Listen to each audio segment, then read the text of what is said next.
Hello guys, welcome to cook with Sara working mom channel. இன்றைக்கி நம்மளோட சேனலில் ஒரு சூப்பரான அண்ட் சிம்பிளான ஒரு ஸ்நாக் ரெசிபி தாங்க பார்க்க போகிறோம். Sweet corn fry. இது ரொம்பவே சிம்பிள் பட் டேஸ்ட் ரொம்பவே சூப்பராக இருக்கும். அண்ட் எப்படி பண்ணுறதுன்னு பார்க்கறதுக்கு முன்னாடி மறக்காமல் என்னோடய சேனலை சப்ஸ்கிரைப் பண்ணிவிட்டு ஃபாலோ பண்ணிக்கோங்க. இன்றைக்கி 2 பெரிய சைஸ் நான் கார்ன் எடுத்திருக்கேன். இந்த கார்ன் 4 பேருக்கு கரெக்டாக இருக்கும்.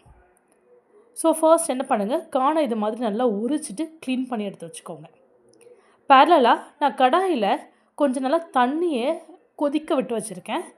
அந்த கொதி தண்ணியில் நம்ம உரித்து வச்சுருந்த கார்னை ஆட் பண்ணி ஒரு 10 மினிட்ஸ்க்கு நல்லா வேக வச்சு எடுத்துக்கோங்க. 10 மினிட்ஸ் வெந்து வந்தால் கரெக்டாக இருக்கும். கூடவே 1 ஸ்பூன் அளவுக்கு உப்பு ஆட் பண்ணி நல்லா வேக வச்சு எடுத்துக்கோங்க. ஸோ 10 மினிட்ஸ்லேயே நல்லா உங்களுக்கு அந்த கார்ன் வெந்து வந்துடும். ரொம்ப டீப்பாக வேகணுன்ட்டு அவசியம் இல்லை. எப்படியும் நம்ம இந்த கார்னை ஃப்ரை தான் பண்ண போகிறோம். அதனால் டீப்பாக வேகணுன்ட்டு அவசியம் இல்லை. ஒரு 10 மினிட்ஸ்க்கு நல்லா நீங்கள் கொதி வர விட்டு இது மாதிரி நல்லா ட்ரெயின் பண்ணி எடுத்துக்கோங்க. ஒரு ஃபில்டரோ இல்லை இது மாதிரி ஒரு வானலில் நீங்கள் போட்டு தண்ணியை எல்லாமே நல்லா ஃபில்டர் பண்ணி ட்ரையாக எடுத்துக்கோங்க. எடுத்ததுக்கு பிறகு இந்த 2 கார்னுக்கு 2 to 3 ஸ்பூன் மிளகாய்த்தூள். உங்களுக்கு காரம் ஜாஸ்தி வேணும் அப்படின்னா தனி மிளகாய்த்தூள் ஆட் பண்ணிக்கோங்க. நான் இன்றைக்கி தனி மிளகாய்த்தூள் தான் ஆட் பண்ணியிருந்தேன். டேஸ்ட் ரொம்பவே நல்லா வந்திருந்தது. கூட கார்ன் பவுடர், கார்ன்ஃப்ளவர் பவுடர் சொல்லுவேன் இல்லைங்களா, அந்த பவுடர் நீங்கள் ஆட் பண்ணிங்க அப்படின்னா நீங்கள் எண்ணெயில் பொரிச்சு எடுக்கும்போது எண்ணெய் நிறைய இழுக்காது.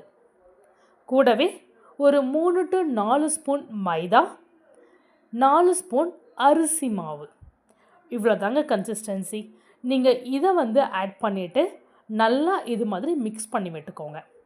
அந்த மசாலா எல்லாமே அந்த கார்னில் நல்லா கோட் ஆகணும். வேணும்னா லைட்டாக தண்ணியை தெளிச்சிட்டு நீங்கள் இது மாதிரி நல்லா மிக்ஸ் பண்ணி எடுத்துக்கலாம்.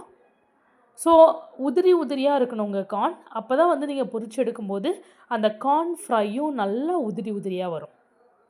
இப்போது கடாயில் ஆயிலை நல்லா ஹீட் பண்ணி எடுத்துக்கோங்க. ஆயில் நல்லா ஹீட்டான பிறகு நம்ம இப்போது ரெடி பண்ணி வச்சுருந்த கார்னை எடுத்து மீடியம் ஃப்ளேமில் வச்சு நல்லா ஃப்ரை பண்ணி எடுத்துக்கோங்க. நீங்கள் ஸ்டவ்வை சிம்மில் வச்சிங்கனாலும் நிறைய ஆயில் இழுத்துரும். ஹையில் வச்சாலும் உங்களுக்கு அந்த ஆயில் நிறைய உங்கள் கார்ன் ஒழுங்காக வெந்து வராது. ஸோ அதனால் ஸ்டவ்வை மீடியம் ஃப்ளேமில் வச்சு நல்லா இது மாதிரி நல்லா ஃப்ரை பண்ணி எடுத்துக்கோங்க.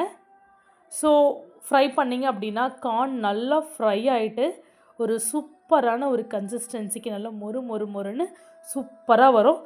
குழந்தைங்கள்லாம் டெஃபினட்டாக விரும்பி சாப்பிடுவாங்க. ஸோ ஸ்நாக்ஸே வேண்டாம் அப்படின்ற குழந்தைங்க கூட நீங்கள் இது மாதிரி செஞ்சு கொடுத்தீங்க அப்படின்னா டெஃபினட்டாக ரொம்ப விரும்பி சாப்பிடுவாங்க. கூடவே இன்றைக்கி இந்த கார்னோட ஒரு ஹாஃப் ஆனியனை குட்டி குட்டியாக கட் பண்ணி வச்சுருக்கேன். மல்லி இலையும் ரெடி பண்ணி வச்சுருக்கேன். இந்த ஆனியனை மேலாக தூவி மல்லி இலையும் மேலாக தூவி நல்லா மிக்ஸ் பண்ணிவிட்டு நீங்கள் சர்வ் பண்ணிங்க அப்படின்னா ரொம்பவே சூப்பராக அட்டகாசமான ஸ்வீட் கார்ன் ஃப்ரை ரெடிங்க. இது ரொம்ப சிம்பிள், டக்குன்னு செஞ்சு முடிச்சிடலாம். செஞ்சு பார்த்துட்டு எப்படி இருக்குன்னு மறக்காமல் எனக்கு கமெண்ட் பண்ணி சொல்லுங்கள். இந்த வீடியோ உங்களுக்கு பிடிச்சிருந்தது அப்படின்னா லைக், ஷேர் அண்ட் கமெண்ட்.